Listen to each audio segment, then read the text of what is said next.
Hello ವೀಕ್ಷಕರೇ, ನಾನು ನಿಮ್ಮ ಶೋಭಾ ಮಾತಾಡ್ತಿರೋದು. ಇವತ್ತು ಏನು ಮಾಡ್ತಿದ್ದೀನಿ ಅಂತಂದರೆ ರಸಮ್ ಮಾಡೋಣ. ಇವತ್ತು ತುಂಬ ಟೇಸ್ಟಿಯಾಗಿರುತ್ತೆ. ಒಂದೊಂದು ಸಲ ಬೇಳೆನೂ ಇರೋದಿಲ್ಲ.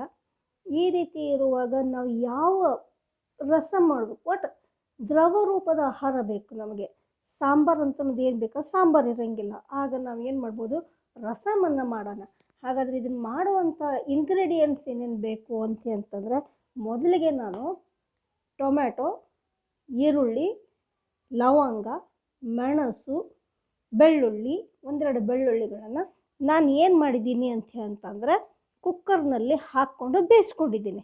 ನಂತರ ಒಗ್ಗರಣೆಯನ್ನು ಕೊಟ್ಟಿದ್ದೀನಿ. ಆ ಒಗ್ಗರಣೆಗಂತೂ ಬೇಕಾಗುವಂಥದ್ದಂತೂ ಇವೇ ಎಲ್ಲ ಕಾಮನ್ನಾಗಿ ಒಣ ಖಾರ, ಅರಿಶಿಣ ಪುಡಿ ಇಷ್ಟೇ ಸಾಕು.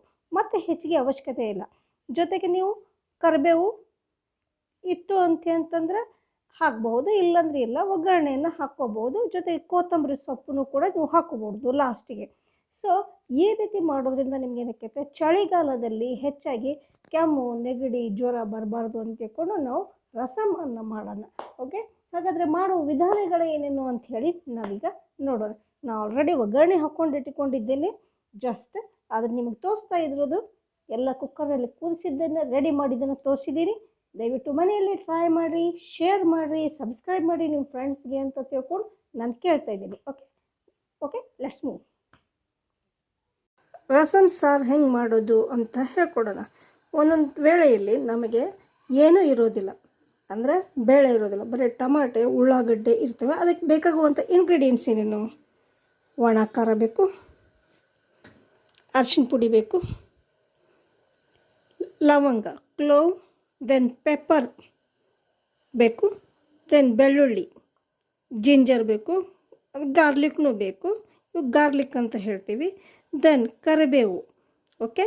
ದೆನ್ ಜಾಗರಿ ಬೇಕು. ದೆನ್ ಟೊಮೆಟೊ, ಈರುಳ್ಳಿ, ದೆನ್ ಲಕ್ಷ್ಮಿ ಇಂಗು ಬೇಕು. ಹಾಗೆ ನಮಗೆ ಬೇಕಾಗಿರುವಂಥದ್ದು ಉಪ್ಪು, ಸಾಲ್ಟ್ ಬೇಕು.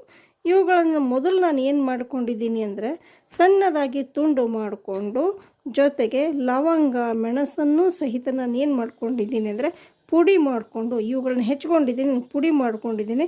ಮೊದಲು ಕುಕ್ಕರ್ನಲ್ಲಿ ನಾನು ಇಟ್ಕೊಂಡಿದ್ದೀನಿ. ಓಕೆ, ಕುಕ್ಕರ್ನಲ್ಲಿ ಇಟ್ಕೊಂಡು ಸಣ್ಣ ಮಾಡಿದ್ದೀನಿ. ಜೊತೆಗೆ ಸ್ವಲ್ಪ ನಾನು ತೊಗರಿಬೇಳೆಯನ್ನು ಹಾಕಿದ್ದೀನಿ. ಓಕೆ, ಈಗ ನಾವು ಒಗ್ಗರಣೆ ಕೊಡಬೇಕಾದ್ರೆ ಮೊದಲು ನಾವು ಏನು ಮಾಡೋಣ ಅಂತಂದರೆ ಎಣ್ಣೆ ಹಾಕಿದ್ದೀನಿ.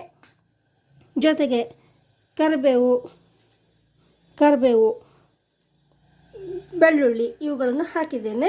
ದೆನ್ ನಾವು ಈಗ ಇವುಗಳನ್ನು ಅಂದರೆ ಇದಕ್ಕೆ ಇಂಗನ್ನು ಹಾಕ್ತಾಯಿದ್ದೀನಿ. ಸ್ವಲ್ಪ ಉಪ್ಪನ್ನು ನನಗೆ ರುಚಿಗೆ ತಕ್ಕಷ್ಟು ಉಪ್ಪು ಹಾಕಿದ್ದೀನಿ. ಖಾರವನ್ನು ಕೂಡ ನಾನು ಹಾಕಿದ್ದೇನೆ. ಓಕೆ, ದೆನ್ ಅರಿಶಿಣ ಪುಡಿ ಹಾಕಿದ್ದೇನೆ. ಈಗ ನಾನು ಇವುಗಳನ್ನು ಮಿಕ್ಸ್ ಮಾಡ್ಕೊತಾ ಇದ್ದೀನಿ. ಓಕೆ, ನೋಡಿ, ಇದು ಕುದಿಬೇಕು.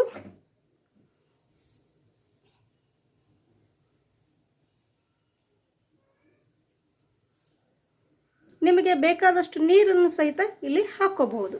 ಓಕೆ, ತಿರುಗಿಸೋಣ. ಭಾಳ ಈಸಿ ಇದೆ, ಟಫ್ ಏನೂ ಇಲ್ಲ. ನಿಮಗೆ ಬೇಕಾದ ಗಟ್ಟಿಯಾಗಿಯೂ ಮಾಡ್ಕೋಬೋದು, ನೀರಾದರೂ ಮಾಡ್ಕೋಬೋದು. ರುಚಿಗೆ ತಕ್ಕಷ್ಟು ಉಪ್ಪನ್ನು ಸಹಿತ ನೀವು ಹಾಕಿ. ಆದರೆ ಸಕ್ಕರೆ ಹಾಕಬಾರ್ದು, ಬೆಲ್ಲವನ್ನೇ ಹಾಕಬೇಕು. ಇದು ಚಳಿಗೆ ಬಹಳ ಉತ್ತಮ ಅಂಥೇಳಿ ನಾವು ಹೇಳ್ತಾ ಇದ್ದೀವಿ. ಒಂದೊಂದ್ಸಲ ಬೇಳೆ ಇರೋದಿಲ್ಲ, ಆವಾಗ ಟಮಾಟೆ ಮತ್ತು ದೆನ್ ಉಳ್ಳಾಗಡ್ಡಿ, ಆನಿಯನ್ ಇವುಗಳಿಂದ ಮಾತ್ರ ನಾವು ಮಾಡಬಹುದು. ನಾನು ಮುಂಚೆನೇ ಕುದಿಸ್ಕೊಂಡು ಇಟ್ಕೊಂಡಿದ್ದೀನಿ, ಹೀಗಾಗಿ ಪ್ರಾಬ್ಲಮ್ ಇಲ್ಲ. ಮುಂಚೆನೇ ಕುಕ್ಕರಲ್ಲಿ ಕುದಿಸ್ಕೊಂಡು ಇಟ್ಕೊಂಡ್ರೆ ಪ್ರಾಬ್ಲಮ್ ಬರೋದಿಲ್ಲ. ಚಳಿಗಾಲದಲ್ಲಿ ಇದು ಒಳ್ಳೆಯ ಟಾನಿಕ್ ಅಂತಲೂ ಹೇಳ್ಬೋದು. ಕೆಮ್ಮು, ನೆಗಡಿ, ಜ್ವರ ಕೂಡ ಹೋಗ್ತವೆ ಅಂತ ಹೇಳ್ಬೋದು.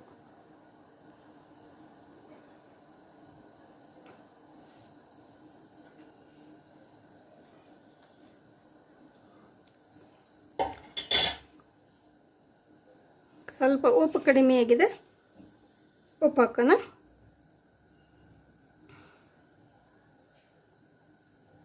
ಒಗ್ಗರಣೆಯನ್ನು ಕೊಡಲಿಕ್ಕೆ ಏನೇನು ಬೇಕು? ಎಣ್ಣೆ, ಸಾಸಿವೆ, ಜೀರಿಗೆ ಇವಷ್ಟೇ ಬೇಕು, ಉಳಿದದ್ದು ಯಾವುದು ಬೇಡ.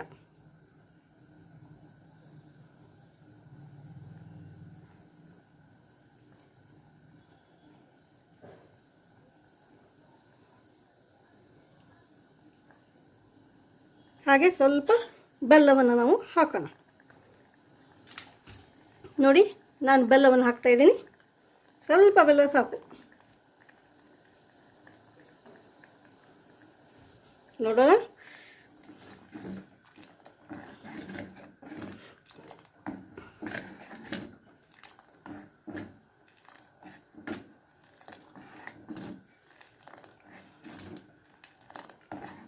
ವಾವ್, ಸೂಪರ್ ಆಗಿದೆ.